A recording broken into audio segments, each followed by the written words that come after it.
पत्रकार परिषदेला उपस्थित असणारे आमचे प्रांताध्यक्ष जयंत पाटील, संजय बनसोडेजी, राहुल मोटे, संजय बिराजदार, सर्व पत्रकार मित्र, आपल्याला सगळ्यांना माहितीच आहे की 20 तारखेला महाराष्ट्रामध्ये विधानसभेच्या सदस्यांच्या मधनं 10 विधान परिषदेचे सदस्य निवडून देण्याची निवडणूक लागलेली आहे। 11 उमेदवार उभे आहेत। साधारण 4 पक्षाचे उमेदवार त्या ठिकाणी उभे आहेत। आघाडी म्हणून आम्ही एकंदरीत 6 उमेदवार उभे केलेले आहेत। 2 काँग्रेसचे आहेत, 2 राष्ट्रवादीचे आहेत, 2 शिवसेनेचे आहेत। आता वेगवेगळ्या बातम्या गेले 2 दिवस मी बघतोय, मी आपल्याला स्पष्टपणे नमूद करू इच्छितो की आम्ही सगळेजण हे उमेदवार निवडून आणण्याच्या करता मनापासूनचा प्रयत्न करतोय। एक गोष्ट खरी आहे की शिवसेनेकडे 2 उमेदवार निवडून आणण्याच्या करता आरामात मत आहेत। आम्हा लोकांच्याकडे आमच्या 2 सदस्यांना अजूनही मतदान करण्याची परवानगी न्यायालयाने न दिल्यामुळं आमची संख्या ही 51 आहे। कोटा साधारण 26 आहे। 26 अगदी काठावर धरून चालत नाही, कारण कालच्या विधान परिषद राज्यसभेच्या निवडणुकीमध्ये उभ्या महाराष्ट्राने काय घडलं ते पाहिलेलं आहे। त्याच्यामुळं यदा कदाचित एखाद दुसरं मत दिलेलं बाद झालं, काही तिथं अडचण आली, सभागृहात मतदान करत असताना कधी काय होईल सांगता येत नाही। कधी नजर चुकीने देखील एखादी गोष्ट घडून जाते आणि त्याची किंमत शेवटी मोजावी लागते। जसं मागच्या वेळेस एका सन्माननीय शिवसेनेच्या सदस्यांना आमदार म्हणून दिलेलं मत हे बाद ठरवण्यात आलं आणि म्हणून आम्ही सगळेजण काळजी घेतोय, कोटा जास्त कसा देता येईल ह्याबद्दलचा प्रयत्न करतोय। अर्थात अनुक्रमांक 1, 2, 3, 4, 5, 6, 7, 8, 9, 10 असे आकडे आमचे वेगवेगळे आमदार मतदार हे त्या ठिकाणी देऊ शकतात आणि त्याच्यातून शिवसेना 2 उमेदवार त्यांचे व्यवस्थितपणे निवडून येतील, कारण संख्या त्यांच्याकडं त्यांचे ॲक्च्युली शिवसेनेचे अधिकृत अधिक शिवसेनेला मानणारे पण अपक्ष असणारे किंवा शिवसेनेने काही जणांना मंत्री शंकरराव यड्रावकर आणि राजेंद्र यड्रावकर आणि आपले बच्चू कडू ह्या तिघांना मंत्री केलेलं असल्यामुळं त्यांची पण मतं ही शिवसेनेकडंच त्या ठिकाणी साहजिकच जाणार, हे त्रिवार सत्य आहे। या प्रकारे काम चाललेलं आहे। ह्यावेळेस प्रत्येकजण आपापल्या परीनं काम करतोय। काही जणांनी कालच आमदार एकत्रपणे ठेवण्याच्या करता तशी व्यवस्था केलेली आहे। आज इतर पक्षांचे आमदार एकत्रपणे त्यात बोलवले जातील आणि बोलून त्यांना योग्य प्रकारचं मार्गदर्शन त्यांच्या पक्षाचे नेते करतील आणि त्यांना 20 तारखेला मतदानाच्या निमित्तानं कसं मतदान करायचं, काय मतदान करायचं, कुठला आकडा कुठं टाकायचा, कारण साधारण 1-2 आकडे आम्ही आमच्याच उमेदवारांना घेतले तरी 3-4 आकडे हे कुणाला द्यायचे, काय द्यायचे ह्याच्याबद्दल उद्धव ठाकरे साहेब, एकनाथ शिंदेजी, जयंतराव पाटील, तसंच आमचे अशोक चव्हाण, बाळासाहेब थोरात असे सगळे मिळून त्या बाबतीतला निर्णय घेतील आणि तो लास्ट क्षणाला घ्यायचं असं आमचं त्या ठिकाणी ठरलेलं आहे। आता हे सगळं करत असताना महाविकास आघाडीची एकजूट आहे, त्याच्यामध्ये कुठल्याही प्रकारची अडचण नाही आहे। आम्ही एकमेकाला भेटतो। एक गोष्ट खरी आहे, अपक्षांना काही लोकांनी काही नेत्यांनी फोन केला, कारण त्यांना त्यांची संख्या कमी पडत असल्यामुळं अपक्षांची मदत लागणार होती म्हणून त्यांना फोन केला, पण जे शिवसेनेच्या विचाराचे त्या आमदारांनी सांगितलं की आम्हाला मुख्यमंत्री सांगतील तशा पद्धतीनं आम्ही मतदान त्या ठिकाणी करू, असं काही लोकांनी मात्र स्पष्टपणे सांगितलं। ही वस्तुस्थिती आहे।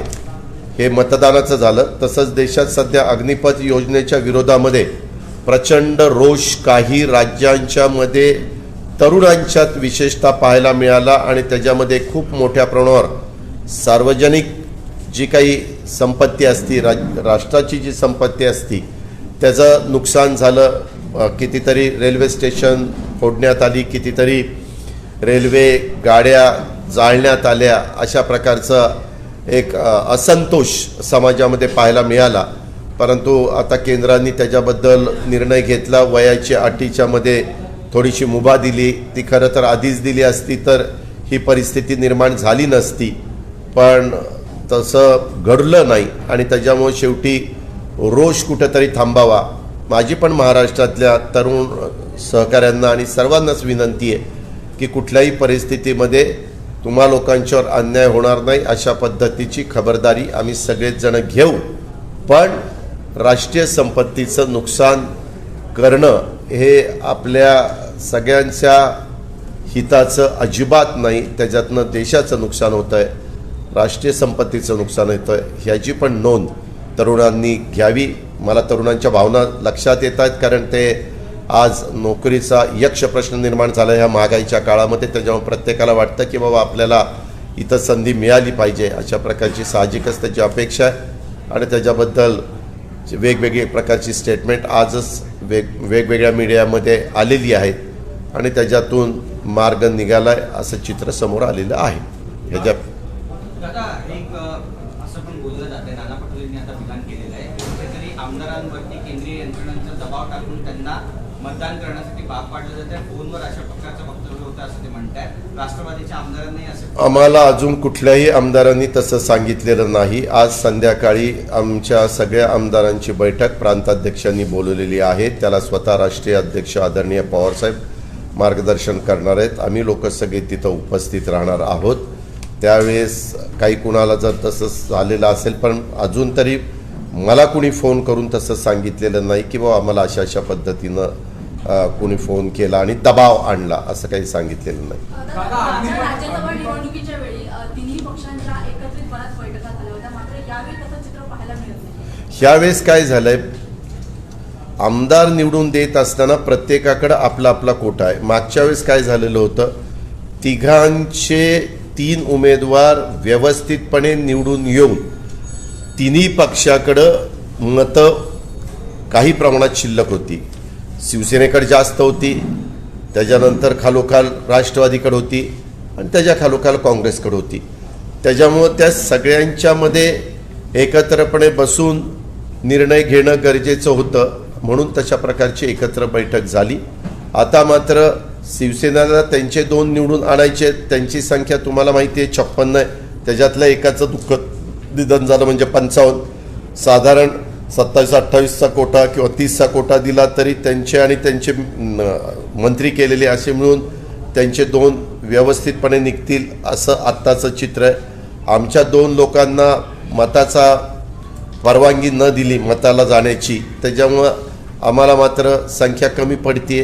ती संख्या कशी अपक्षांची मदत घेऊन पूर्णत्वाला न्यायची ह्याबद्दलचं आमचं नियोजन चालू आहे. प्रश्न असा होता की राज्यसभा निवडणुकीनंतर अपक्ष आमदारांवरती जी एक संशय घेण्यात आला होता, तो संशयाचा मुद्दा आजही गाजतो आहे. अनेक अपक्षांवरती ते मतदान कुणाला करतील याच्या संदर्भात संशय घेतला जातोय आणि अपक्ष आमदार आजही जे आहे ते जाहीरपणे नाराजी व्यक्त करतायत की मुख्यमंत्री भेटत नाहीत, कामं होत नाही. आता तशा प्रकारे सुरुवातीला मागच्या निवडणुकीत पक्षांच्या आमदारांनी काय काय सुतोवाच केला ते मीडियाच्या समोर आलं, ते मीडियाशीच बोलले आणि त्याच्यानंतर काही मान्यवरांचे पण वेगवेगळ्या प्रकारचे स्टेटमेंट आले.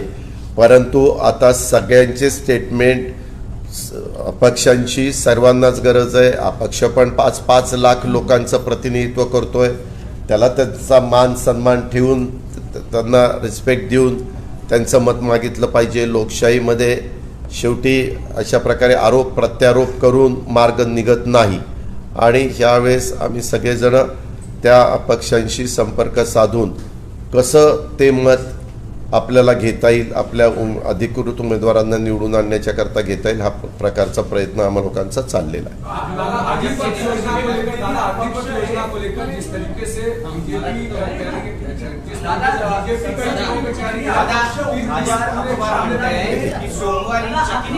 एकाने प्लीज. अरे तमा एकदा मराठीचं सगळं होऊ दे बाबा. हां,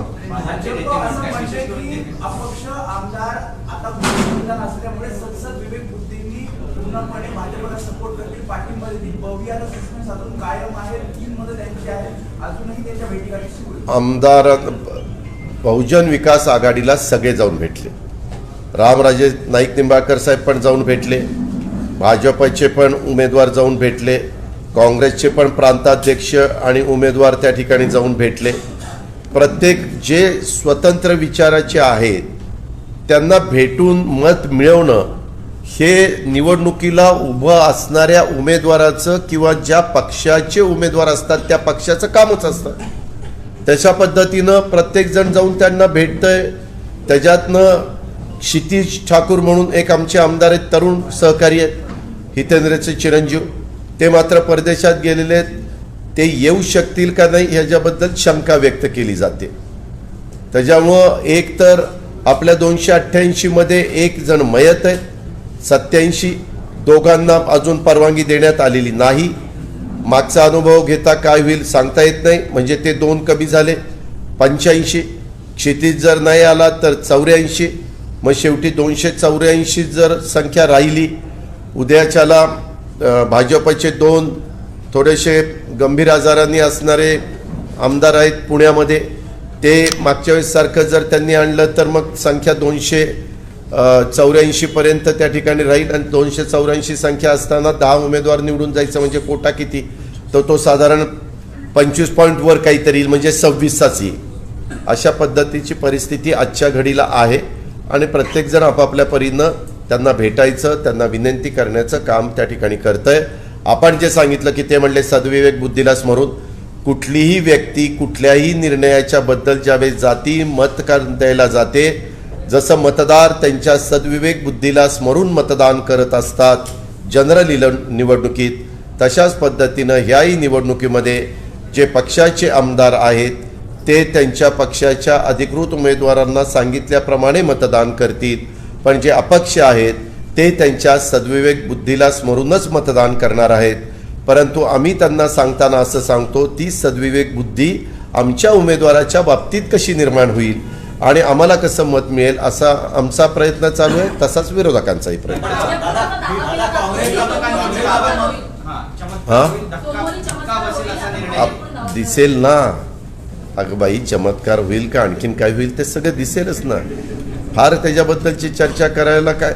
एक आहे 11 पैकी 10 निवडून येणार आहेत, 1 जण पराभूत होणार आहे. त्याच्यामुळं तो चमत्कार तर घडणारच आहे. आता चमत्कार कुणाच्या बाबतीत घडतोय ते उभा महाराष्ट्र सोमवारी बघेल. सर्व जागा निवडून आणण्याचा प्रयत्न महाविकास आघाडी त्या ठिकाणी करते आहे.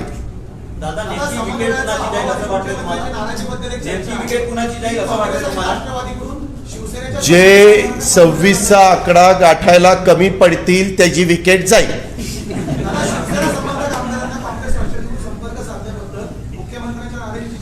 नाही, एक मिनिट, मी त्याचा साक्षीदार आहे. कारण माझा त्या दिवशी बारामतीला कार्यक्रम होता. नंतर CM साहेबांनी आम्हाला त्या OBCच्या बद्दल आणि काही इतर कामाच्या बद्दल पण बोलवलेलं होतं. त्यावेळेस मी स्वतः आधी सांगितलं की मुख्यमंत्री महोदय, तुमचे 55 आणि हे 5-6 असे 60 होत आहेत. 30-30चा जरी कोटा द्यायचं झालं तर, कारण मागच्या वेळेस जो दगाफटका झाला ते बघितल्यानंतर माणूस कसं दुधाने तोंड पोळलं तर ताक पण फुंकून पितो, ही आपली मराठी वाक्य आहे, म्हण आहे. तशा पद्धतीनं आपण त्याच्यामध्ये केलं ते करणार. त्यावेळेस आम्ही त्यांना सांगितलं की आम्ही फोन केले, हे खरं आहे, मी पण फोन केले. जे 60 लोक सोडून जे इतर अपक्ष होते पण जे आघाडीला पाठिंबा देणारे होते, शिवसेनेचे सहयोगी होते, अशांना आम्ही पण फोन केले. CM साहेबांना मी स्पष्ट सांगितलं मी फोन केले. अशोकरावांनी बाळासाहेबांनी सांगितलं की आम्ही फोन केले. त्याच्यात लपवायचं काय, आम्ही आता एकत्रपणे काम करतोय. तर मग नंतर मुख्यमंत्री महोदय म्हणले की आता हे सगळं आपण एकत्रपणे म्हणजे सगळ्यांनी आपापल्या प्रकारची तयारी करावी आणि मग लास्ट शेवटी मी मतदानाच्या वेळेस त्यांचे आदेश स्वतः मुख्यमंत्री महोदय देणार आहेत की कसा कसा कोटा असावा. ह्यावेळेस मात्र मला मागे असेच 10-11 उमेदवार असतानाची आठवण आहे की पहिलं दुसरंच महत्त्वाचं नाही, 3 नंबर आकडा, 4 नंबर आकडा, 5 नंबर आकडा पण तितकाच महत्त्वाचा आहे. मतं जी ट्रान्सफर होतात तर निवडून आल्यानंतर सेकंडला निवडून गेला की मग त्याची मतं 3 नंबरला 4 नंबरचं कुणाला दिलं असं ते होतं. त्याच्याकरता आमचा साधारण प्रयत्न आहे 1 आणि 2 एकमेकाला घेतल्यानंतर 3 आणि 4 साधारण आम्ही एकत्र बसून त्या बाबतीमध्ये ठरवू मतदान सुरू व्हायच्या आधी आणि तशा प्रकारे आमच्या आमदारांना विनंती करू. आम्हाला थोड्या मताची गरज आहे. आजपर्यंतचं 30-35 वर्षाचं काम आमचं बघता आम्हाला ती थोडीशी मतं, मी जयंत पाटील, भुजबळ साहेब, आम्ही सगळेजण मिळू अशी आमचं अंतर्मन आम्हाला सांगतंय की तेवढी आपण मतं मिळू. मुख्यमंत्री आत्ता काही ते म्हणले की आपण शेवटी बसू आणि त्याबद्दलचा निर्णय घेऊ.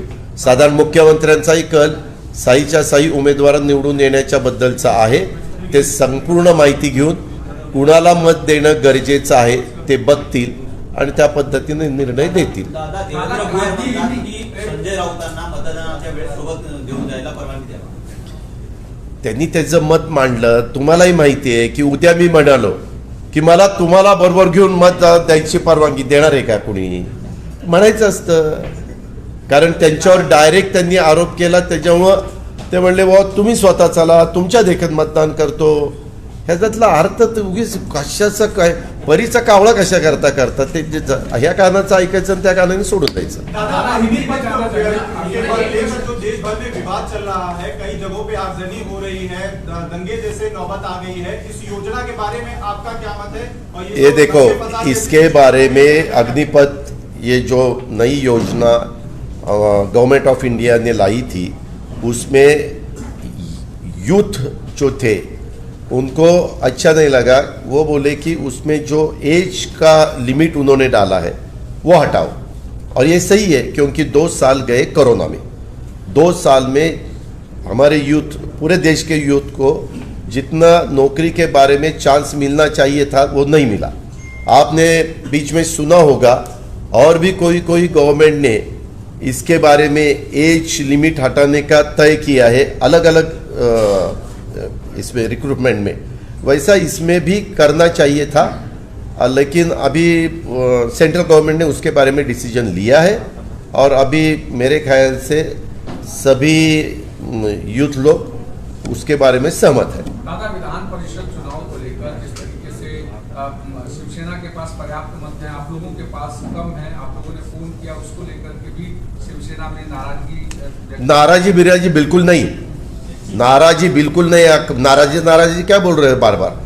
उसके बारे में हमने खुद बताया चीफ मिनिस्टर को कि हाँ हमने फ़ोन किया. बाला साहब थोरात जी ने बताया, फ़ोन किया. फिर सीएम साहब बोले कि अभी फ़ोन करने की ज़रूरत नहीं है, मैं लास्ट 20 तारीख को अर्ली मॉर्निंग या 19 को रात को देर से हम सब बैठेंगे और किसको किसको कितने कितने वोट मिल सकते हैं, क्या क्या किनके किसके साथ क्या बात हो गई, पॉजिटिव बात क्या हुई, निगेटिव बात क्या हुई, वो सब हम एक दूसरे के साथ बात करेंगे और उसके बाद फाइनल डिसीजन लेंगे. तो उसमें से रास्ता वो निकालने की कोशिश कर रहे हैं. ईडी का उपयोग क्या किया जा रहा है विधायकों के ऊपर? ईडी का दबाव मुझे किसी ने वैसा बताया नहीं अभी तक वैसा कुछ बताया नहीं. लेकिन आज शाम को हमारी राष्ट्रवादी कांग्रेस पार्टी की मीटिंग है. वहाँ हमारे प्रांताध्यक्ष पार्टी के चीफ स्टेट के जयंत पाटिल और पवार साहब खुद आने वाले, हम सब जाने वाले. तब हम पूछेंगे कि ऐसा कुछ किसी को फ़ोन आया है क्या. अभी तक तो नहीं आया. नुपुर शर्मा के बयान के बाद कई इस्लामिक देश जो है एकजुट हो गई है और विरोध प्रदर्शन कर रही है. नुपुर शर्मा के बयान को विपक्ष पे किस तरह देख रहे हैं? लगातार गिरफ्तारी की ऐसा नुपुर शर्मा नहीं, किसी ने भी, कोई भी अपने देश के जो भी नागरिक है, जो भी सिटीजन है, किसी ने भी ऐसी बात नहीं करनी चाहिए जिस बात से किसी दूसरे को दुख पहुंचा हो. ऐसा बिल्कुल नहीं करना चाहिए. जैसे मेहमान पाटिल ने कहा है कि बीजेपी के जितने भी राज्य है उनको डिस्टर्ब करने का काम जो है वो फिलहाल अपोजिशन कर रहा है, जिस वजह से अग्निपथ का जो मामला फिलहाल दिखाई दे रहा है उसको लेकर मेहमान पाटिल का ये बयान है. क्या है, एक है तो सही, हम सब ने देखा कि नए जो जनरेशन है उनको नौकरी की सख्त ज़रूरत है. और ये बीच में जो थोड़ा सा उनको ऐसी उम्मीद लगी कि अपने को, उन्होंने सपना देखा था कि अपने को अभी इसमें नौकरी मिल जाएगी, लेकिन एज लिमिट आने के बाद थोड़ा सा उसमें लोग युवक लोग नाराज़ हो गए और यूथ लॉबी को ऐसा लगा कि अब अपना चांस जा रहा है, इसीलिए उन्होंने ये आंदोलन किया. लेकिन अभी वो सब खत्म हुआ है और सेंट्रल गवर्नमेंट ने भी उसके बारे में सही डिसीजन लिया और एज का लिमिट हटाया। सर, जिस तरीके से ट्रेनों में आगजनी हो रही है, बड़ी पैमाने पे हिंसा हो रही है, इसको किस तरीके से देखते हैं? वो बिल्कुल नहीं होना चाहिए। ये राष्ट्रीय संपत्ति का नुकसान करने का अधिकार किसी को नहीं दिया है, ये नहीं होना चाहिए। लेकिन वो किस कारण हुआ, तो ये एज लिमिट लगाइए, इस कारण हुआ। ये पहले ही एज लिमिट नहीं लगाते तो ये कारण भी नहीं सबके सामने आता। ठीक है, ओके, धन्यवाद।